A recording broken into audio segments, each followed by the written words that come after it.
ആയുഷ്കാലം എന്ന് പറയുന്ന സിനിമയുടെ പ്ലാനിങ്ങുകൾ നടക്കുന്നു. അതിന്റെ ഷൂട്ടിംഗ് തുടങ്ങി. അപ്പൊ അതില് ഒരു ജയിലറുടെ ഒരു ക്യാരക്ടർ ഉണ്ട്. ഒരു 2-3 സീനുകളാണ് സിനിമയിലുള്ളത്. ഒരു ജയിലർ ക്യാരക്ടറാണ്. അപ്പൊ ആ ക്യാരക്ടർ ആര് ചെയ്യാമെന്നൊക്കെ പറഞ്ഞ് പല പേരുകളും പറയുന്നതിന്റെ ഇടയിൽ ദിലീപ് കമൽ സാറിനോട് പറഞ്ഞു, സാർ അത് NF വർഗീസിന് ചേട്ടന് കൊടുക്കണം.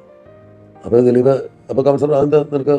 അപ്പൊ അവൻ അത് ഒന്നുമല്ല, ഞാനും NF വർഗീസ് ചേട്ടനും തമ്മിൽ ഒരു ഇഷ്യൂ ഉണ്ടായിട്ടുണ്ട്. അതായത്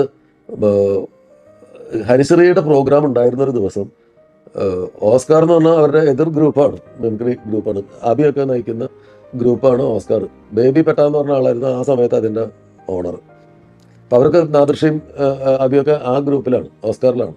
കൊച്ചിൻ ഓസ്കാർ ആദ്യം മാളച്ചേട്ടൻ്റെ ആയിരുന്നു. അപ്പോൾ ആ ഗ്രൂപ്പിൽ ആയിരുന്നു അബിയും നാദൃശ്യമൊക്കെ ഉണ്ടായത്. ദിലീപ് നാദൃശ്യം അബിയൊക്കെ ആയിട്ട് നല്ല സൗഹൃദമാണ്. അപ്പോൾ അവരുടെ പ്രോഗ്രാമിന് ഒരാൾ കുറവുണ്ടായിരുന്നൊരു ദിവസം അവർ റിക്വസ്റ്റ് ചെയ്തപ്പോൾ ദിലീപ് അവരോടൊപ്പം പോകാമെന്ന് പറഞ്ഞു. ചെയ്യുന്നത് തെറ്റാണ്. ഹരിശ്രീക്ക് പ്രോഗ്രാമുള്ള ദിവസമാണ് ദിലീപ് ഓസ്കാറിൻ്റെ കൂടെ പ്രോഗ്രാമിന് പോയത്. ദിലീപ് വിചാരിച്ചാൽ ഹരിശ്രീയിൽ ഇപ്പോൾ ദിലീപ് അന്നില്ലെങ്കിലും ബാക്കി എല്ലാവർക്കും മാനേജ് ചെയ്യാവുന്നതുള്ളൂ. അങ്ങനെ ഒരാളില്ലെങ്കിലൊക്കെ മാനേജ് ചെയ്യാറുണ്ട്. ഇവിടെയാണെങ്കിൽ പ്രധാനപ്പെട്ട ആരോ 2 പേരോ ഇല്ല. അപ്പോൾ അതുകൊണ്ട് അവർ കൂട്ടുകാരായതുകൊണ്ട് അവർ വിളിച്ചപ്പോൾ ഒരു സഹായം എന്നുള്ളതല്ല, അതിൻ്റെ സീരിയസ്നെസ് ആലോചിക്കാതെ ചെയ്തതാണ്. അത് കഴിഞ്ഞ് ദിലീപ് ഹരിശ്രീയിൽ ചെന്നപ്പോൾ ഹരിശ്രീയുടെ മാനേജർ ഒക്കെ NF വർഗീസ് ഏട്ടൻ വളരെ ക്രൂരമായ ഒരു ചീത്ത ദിലീപിനെ പറഞ്ഞു. അമ്മയെയും അച്ഛനെയും ഒക്കെ കണക്ട് ചെയ്തിട്ടുള്ള ഒരു ചീത്ത വിളിയായിരുന്നു. അപ്പോൾ ദിലീപ് അന്ന് കരഞ്ഞു ആകെ. ദിലീപ് പറയുന്നത് ഞാൻ തെറ്റ് തന്നെയാണ് ചെയ്തത്, പക്ഷെ അതിന് വീട്ടിലിരിക്കുന്ന ആൾക്കാർ പറയേണ്ട കാര്യമുണ്ടോ എന്നൊക്കെ പറഞ്ഞു. വർഗീസ് ഏട്ടനും അപ്പോഴത്തെ ദേഷ്യത്തിന് അറിയാണ്ട് പറഞ്ഞു പോയതാണ്. അപ്പം പിന്നെ അയാൾക്കൊരു കുറ്റബോധം ഉണ്ടായിട്ടുണ്ട്.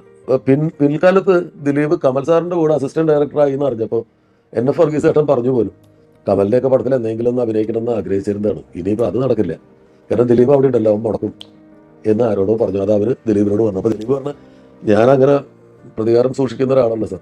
ഇപ്പോൾ ഇവിടെ ഇങ്ങനെ റോൾ ഉണ്ടെന്നുള്ളത് പുള്ളി അറിഞ്ഞിട്ടുണ്ട്, പുള്ളിനെയും ചർച്ചയിലുണ്ടെന്നുള്ളതും പുള്ളി അറിഞ്ഞിട്ടുണ്ട്. അപ്പോൾ ഇത് നടന്നില്ലെങ്കിൽ തീർച്ചയായിട്ടും അത് എൻ്റെ തലയിൽ വരും, ഞാനത് മുടക്കിയെന്ന് പുള്ളി വിചാരിക്കും.